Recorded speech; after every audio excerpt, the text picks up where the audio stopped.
Assalamu alaikum everyone, welcome back to Developer Maroof.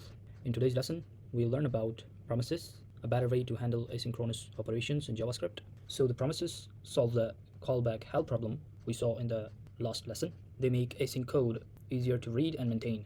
We'll cover creating promises, chaining them, handling errors, and using promises methods .all and .race. This is essential knowledge for modern JavaScript development. Let's start coding.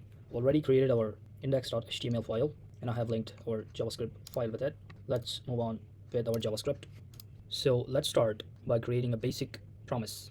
So a promise is created using the new promise constructor, which takes a function with two parameters, resolve and reject. Let me show you that practically. So first let's add a comment. Creating promises. We start with a basic promise. Basic promise. Let's start with resolved. First we will see a resolved promise. So now let's create a variable const promise1 equals to, now we will create a promise using new promise constructor, and inside that we have a callback. Inside our parameters we have resolve and reject. Inside our function, let's add a set timeout. We have already covered it in our previous lesson. You can check it out. So this take a duration as well. Now we have to pass our parameter here, resolve. Let's say promise resolved successfully. Let's run our application.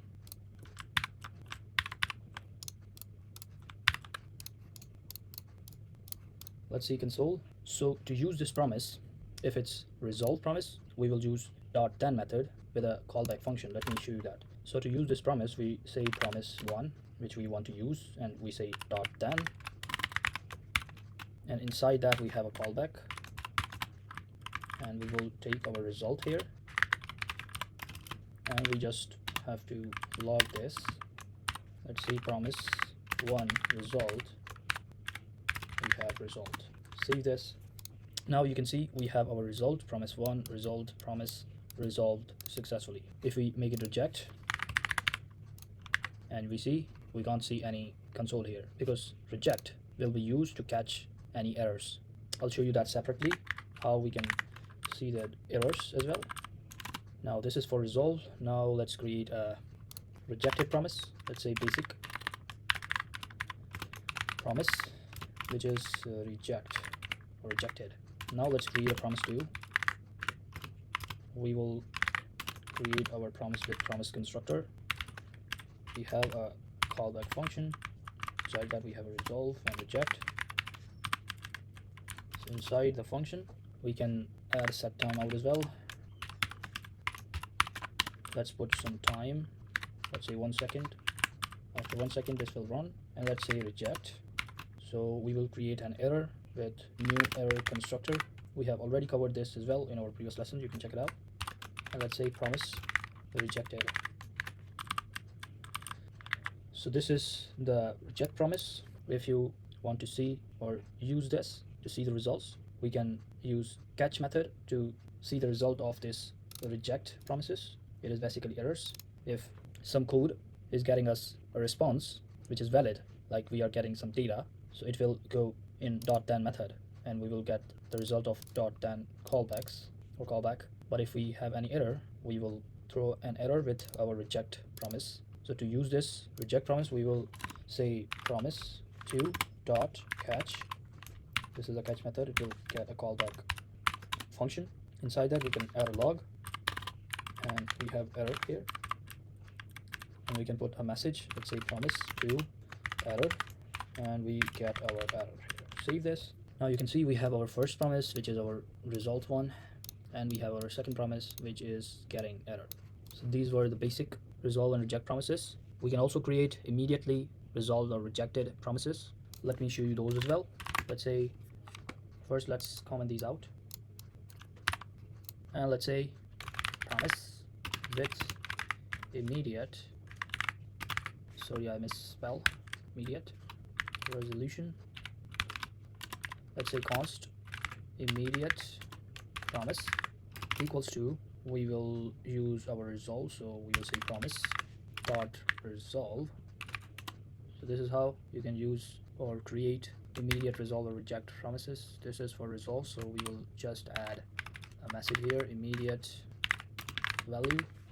So to use this, I already told you, we will use .then method to use our resolve promise. So inside that you can add a log. Let's first get our value here. So inside that we can say immediate promise, and we will get our value here. Let's save this. You can see we got our console. This is how you can create immediate resolve. And let me show you the reject as well with immediate response. Let's say with immediate rejection, and let's create an immediate reject. We have a Promise.reject, and we will get our new error constructor to create our error. Let's say immediate rejection, and let's use this. To use it, we will use .catch. Reject.catch. We have a callback. Inside that we can log our immediate reject, and we will get our error. Let's say error, and let's get our error message, error.message. To save this, you can see we got our resolve promise immediately, we got our reject promise immediately. So this is how you can create immediately resolve or reject promises. Now let me show you the concept of promise states. Let's comment it out and come here, add a comment. Let's say promise states. So a promise has 3 states: pending, fulfilled, and rejected. So let me show you by creating a pending promise equals to, we will create our promise with the promise constructor. We will create a function. Inside that we can add a log and add promise is in pending state, and we can add a set timeout here. This will get a callback function and a time, let's say 2 seconds. Inside that we can add a resolve. We first have to pass parameters, resolve and reject. So inside our resolve we have, now it's fulfilled. So this is our first state of promise, or we can say this is a pending state because the promise have not yet been resolved or rejected, so it's in the pending state for now. After 2 seconds it will be fulfilled. This is a fulfilled state, means when resolve runs it means it is fulfilled. If reject runs it means it is rejected after pending state. So these are the 3 states of promises. Pending states always comes first because the promise is not yet been resolved or rejected. Resolve means fulfilled state and reject means rejected states. So I hope you get the states of promise concept. Let's comment it out and move on to our promise chaining concept. Let's add promise chaining. So promise chaining allows us to perform multiple async operations in sequence. It is a way to solving callback hell. So instead of using nested callbacks, we can use promise chaining. So let's start by basic chaining. So let me show you how we can chain our promises. So first we will say promise dot, we can add resolve, and inside that we can add anything, any of our data. Let's say I'm adding 10, and we can chain it with .then. Inside that we can have our callback. So inside this function we can add a log here. We can get step 1, and we will get our value. We can return our value multiplying it with 2, and again we can chain it with then, and we will have our value here, and we can add a log. Let's say it's a step 2, and we have our value here, and return value plus 5. So whatever the value is, we just add 5 to it. Then we can chain again. Let's say value, we have our log, step 3, and we will get our value here, and we just return our value divided by 3, and again we can chain it with then our value and our log. You can chain as much as you want, but let's keep it final log for now. Let's say final result, and we will get our value. So it will be inside, and we have a comma. Save this. You see, it is much cleaner than our callback hell, nested callbacks. It is the best way to use function inside our functions. You can see its result inside our console. So first step, we got 10 because the value we put is 10. So inside that we have 10, then we multiply it by 2, and it will be 10 2s are 20. So we will have 20 here in step 2, you can see. Then we add 5 to 20, and it's 25. So we got 25 inside our third step, and our final step we got 8.333 because we divided that 25 with 3, so it is our final result. So this is how you can chain promises. Now let's create async operations. First let's create helper function. So let's first comment this out, and let's add a comment chaining with async operations. Let's create a helper function. We have fetchUser. We will get user ID here.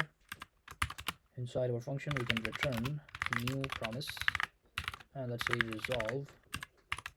We have set timeout. Let's add a callback function. We got 1 second. After 1 second this resolve will run. Let's say we got our user have ID, which will be user ID from param, and we have a name. Let's say username is small wolf.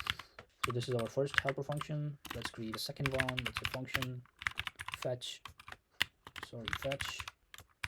user posts. We got user ID. We have a return statement. We can say new promise, and we have resolve. And we can have set timeout. We have to run this after 1 second. Inside the set timeout we can have resolve. We have an array because there are multiple posts, so each post have ID. Let's say post 1, title is post 1, and user ID will be user ID from param, and we can have our ID 2, post 2, and let's add a comma here. So this is our second helper function. Let's add our third and final helper function, which is to fetch post comments. Let's say post ID. We have to return new promise, and we will get our resolve here, our set timeout, our callback, and our 1 second timer. Inside set timeout we can resolve. We have an array because there can be multiple posts, but let's put one post for now. Okay, we have an object and ID 1, then we have a text of comment. Let's say great post. We have a post ID which will be coming from post ID. Save this. So these are the helper functions. If you remember, we have covered our callback hell problem in our previous lesson. Here you can see we have created same functions, helper functions, and we have invoke those function right here. This is from our previous lesson. So in that we have a problem of callback hell. This is a callback hell, nested callbacks. It makes our code hard to read. So to solve this we have promises. Let me show you. We can solve it with promise chaining. So let's chain our promises to solve callback hell problem. So first let's add a comment saying chaining promises, and let's first add our function fetchUser. Let's invoke it. Let's add a user ID. Let's say user ID is 1. Then we can chain it with then. We have a callback. Let's say user. So we will get our user here. Let's add a comment to see our user. Let's say user fetched, and we can add our user here. Then we can return fetch user posts. So inside that we can add our user.id because fetch user is asking for user ID here. So we will give the user ID to the fetch user post from our user. So it will be returned, and then we can chain it. Then we have a callback. let's say posts. So inside that we can add a function. Let's log it. Let's say post fetched, and let's add posts here. So we will get our posts. Then we can return our last function, fetch post comments. Inside that it's asking for post ID, so we will give him our posts ID. Let's say our first post ID. 0 is the index of the array, so we will get our first post ID. Then we can log our comments. Let's say .10, and we have a function, let's say comments, and then we can log our comments fetched, and let's see our comments here, and let's add a final log to say all data loaded with promises. So this solves the callback hell problem. You can see how much cleaner this is compared to our nested callbacks. If you see its result inside our console, you can see we have a user fetched from here. We got ID1, name Maruf, this is our user.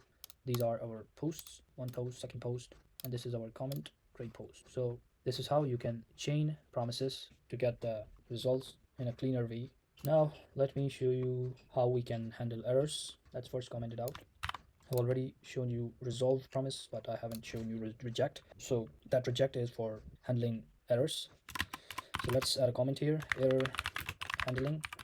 So error handling in promises is done with .catch. So let's say using .catch method. Let's add a space, and then you can create an error promise equals to new promise constructor, and then we can get our resolve and reject, and inside that we can add a set timeout. We can add 1 second. Inside that we can reject new error. This is to create new error. This is the error constructor. Let's say something went wrong. So now let's use it. Let's say error promise dot then let's say result. If we have any result, we can get this log. Let's say this is resolve, and we can chain it with catch. So if there's an error or when reject promise calls, we will get this log here of error. Let's say error.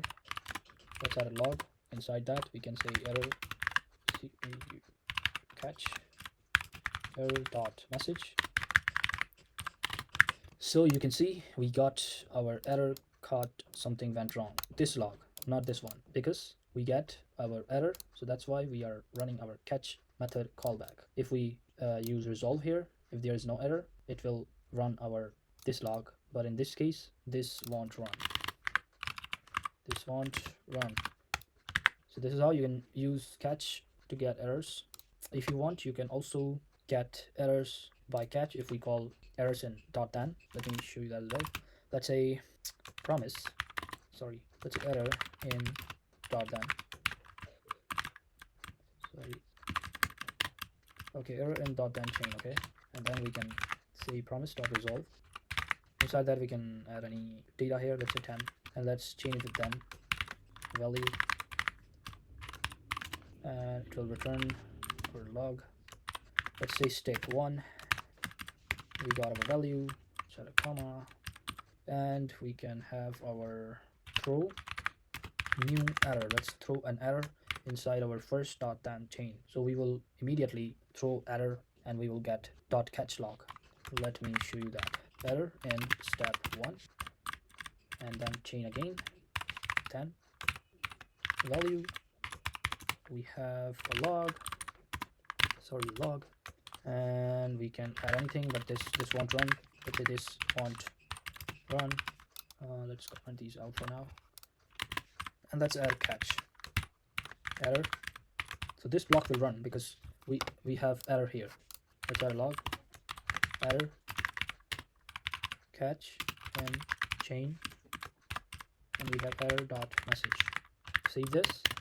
Now you can see we have our step 1 10, which is this one. Then immediately we have thrown an error. So this chain will not run and it will skip this, and we will get our this one log with this message, because this is an error occurs inside our first chain.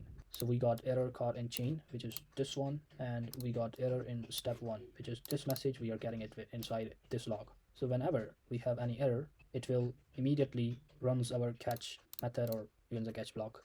If you want, you can also use finally, which always runs whether there is an error or there's no error. Let's say finally, and you can say promise with finally,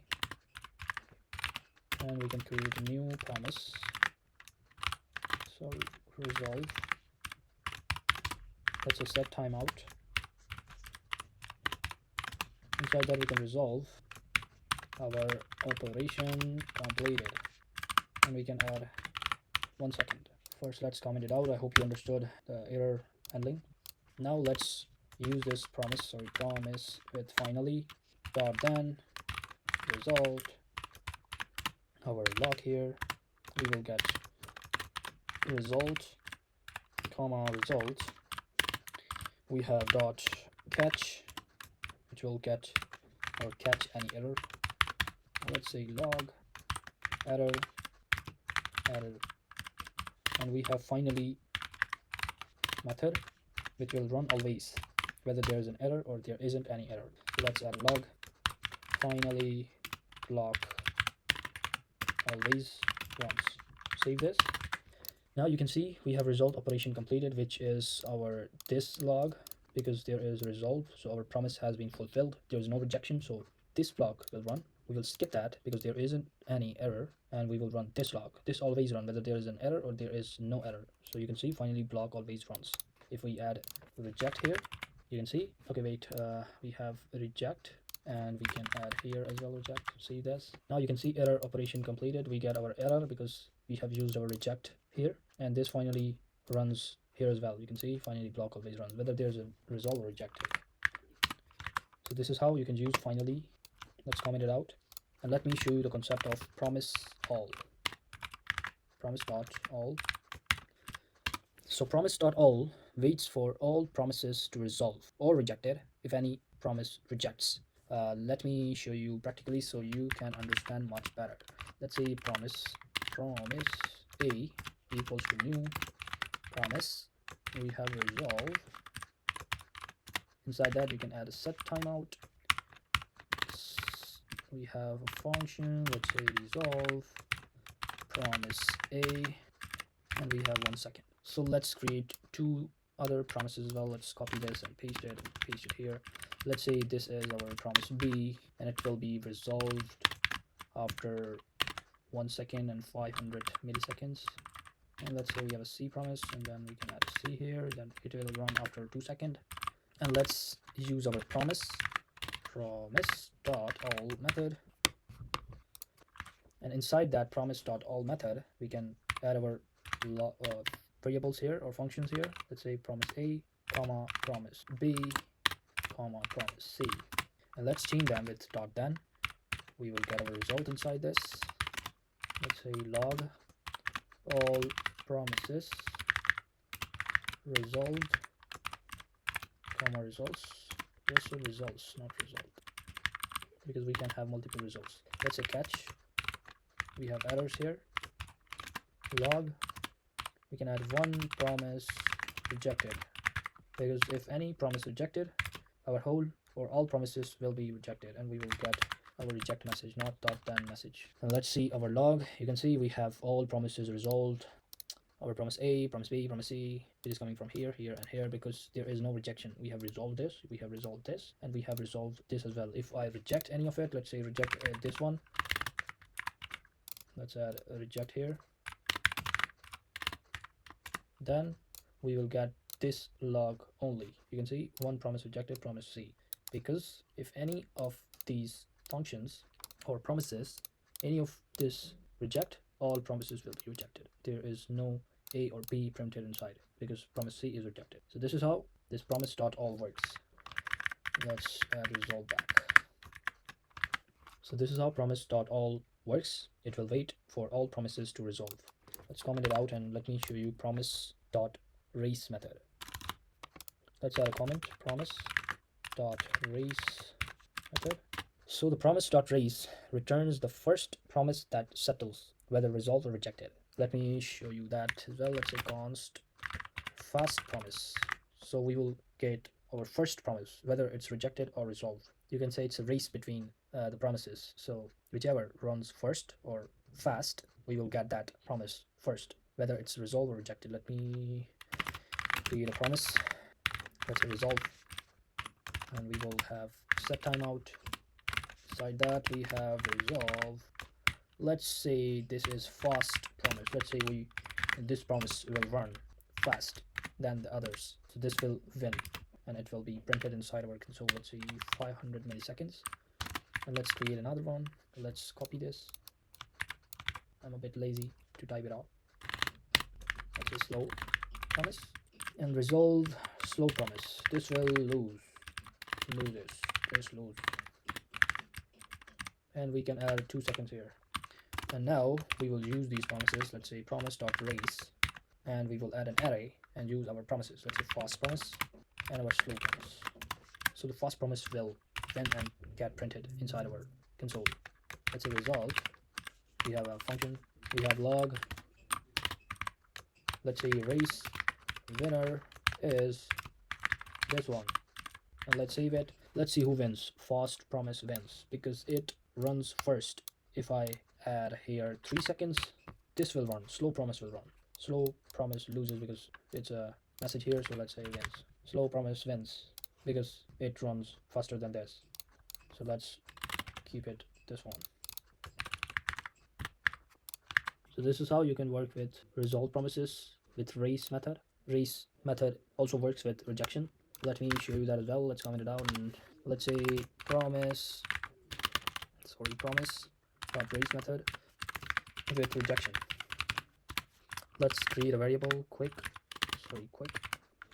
reject our new promise, resolve, reject, and set timeout. Inside that we can reject new error quick rejection after 300 milliseconds. So this is quick rejection. It will win if it runs first. Let's create a slow rejection, and let's add a slow here. Slow, it will run after 1 second. So whatever runs first, that will be printed inside our console. Let's say race and an array quick reject and slow reject. We can have .then, and our result, we have a function. Inside that we can add a log. Let's say this won't run because we use .then and we are having an error with reject promise. There's no resolve, so this will never run because we use .then. We should use .catch to get that promises because they both are for rejection. Let's add a log here, race rejection, and we have error.message. Save this. You can see we have race rejection, quick rejection because this runs first, so we are getting that first inside our catch block. So that's it for this part. We have our final method, which is .all settled. Let me show you that final method as well. Promise.all settled method. So this is basically waits for all promises to settle regardless of whether they resolve or rejected. So let me show you. Let's say settled 1 equals to promise.resolve. Let's say resolved 1. Let's copy this, and this is 2, this is 3, and let's make it reject. Let's add a new error, and inside this we can have a message 2 and reject and we have resolve 3. So let's use them. Promise.all settled. We have an array because we will use all of these. Settle 1, settle 2, settled 2, settled 3, and we will chain them with .then results, our function, our log, all settled. We have result, And inside this, we can add a for each loop for each method, because these are the arrays. Sorry, resolve dot for each. So inside for each we have our callback, we have result and index. Let's make it results and results here. Okay, so we will have a function. Inside that we can add conditions. Let's say if result dot status equals to fulfilled, then run this log. Let's add promise. We have our index. Let's increment it 1. And let's add result dot value, and we have else log. Same way, promise. We have our index and plus 1. Inside that we have result dot reason dot message. Okay, we have results here. Now you see all promise settled. So this all settled method will run when all promise will be settled, or we will get all promise results, then we will run that instantly. Basically this method all settled waits for all these promises to settled, whether it's rejected or resolved. So we got an array of response. We have status fulfilled. This will be status rejected with the reason this. We have fulfilled this third promise. We get our logs here. So this is how you can use promises. This is the best way to use or chain our functions. It is much cleaner than our callbacks. So that's it for today's lesson. You just learned about promises, a powerful way to handle asynchronous operations in JavaScript. Promises solve the callback hell problem by allowing us chaining operations cleanly. We can create promises, chain them with .then, handle errors with .catch, and use Promise.all. We use Promise.race for multiple operations. Promises have 3 states. I've already shown you: pending, fulfilled, and rejected. So in the next lesson, we'll learn about async await, and even cleaner syntax for working with promises, and we'll see real-world fetch examples for making API calls. If this helped you, like the video, subscribe, and share it with someone learning JavaScript. Jazakallahu khair for watching. Allah Hafiz.